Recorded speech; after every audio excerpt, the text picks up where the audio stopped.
We have to think global, but act local. We've all got a responsibility to tackle climate change.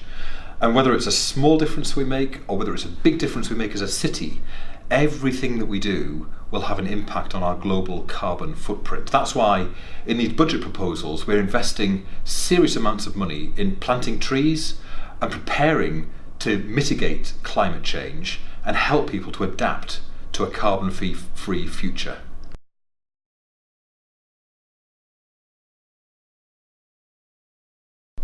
It's been part of the government's strategy over the last 10 years to shift the burden of council funding from government grant to council taxpayers. And that's meant some difficult decisions about council tax levels in the city in order to protect vulnerable people.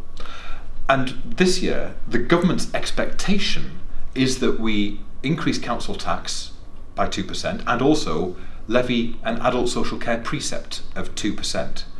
And they've, in effect, instructed us to do that in their own financial calculations of the money available to us. And I think it's unfair. I think people pay too much in council tax. But what we need is fundamental reform of the system, which is why, unfortunately, this year we're having to go out to consult on a council tax rise to keep vital services in place to support vulnerable people in our city.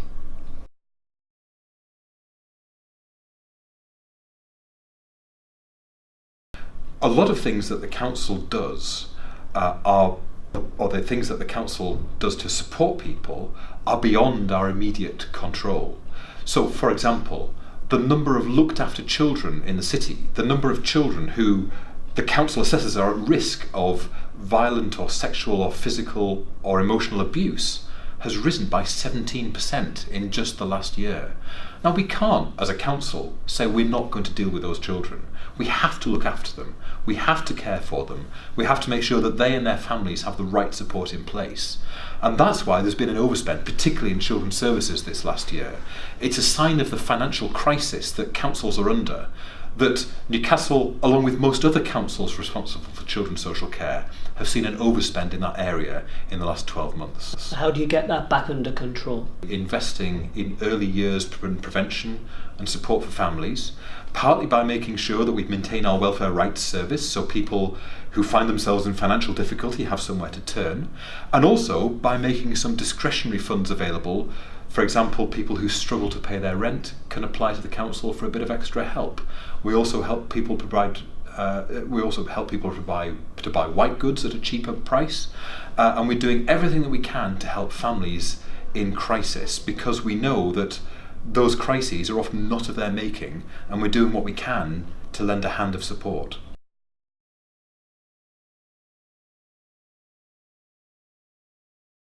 Despite what people might have heard, at best it's been paused. This is a 1-year settlement.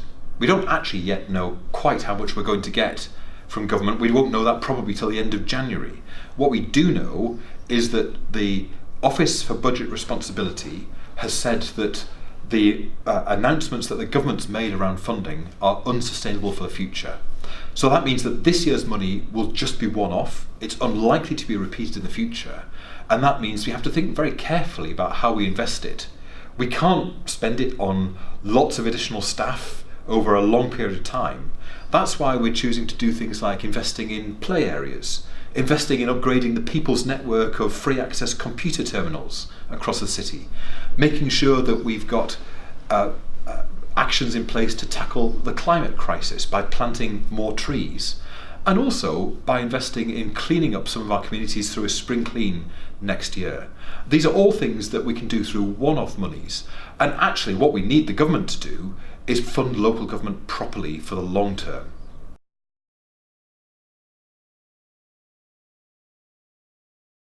Because it's a fantastic facility for the city and it's used by tens of thousands of people.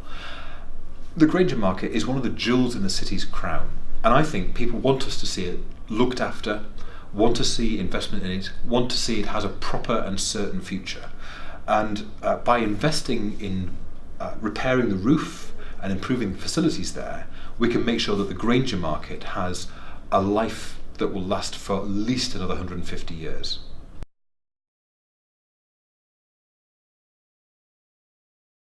One of the things that I've always sought to do as a leader is make Newcastle a great place to live, to work and to invest. And to do that, we need to attract businesses here and we need to encourage businesses to grow. So we've got ambitious plans, part of which are set out in this budget, to make sure that we support businesses to grow and invest in our city, to make sure that we're creating good quality jobs for people, so that we're tackling the above average levels of unemployment, and that we feel that everybody in our city has a fair crack of the whip when it comes to new opportunities for the future. You know, it would be very easy to go around saying Newcastle's a dreadful place, everything's terrible here, everything's run down, it's full of miserable people who are living in poverty. But that just wouldn't be true. It wouldn't do us justice as a proud city, proud of our past, but optimistic about our future. And the work that we're doing to create opportunities, I think, means that future generations will continue to be proud to call Newcastle their home.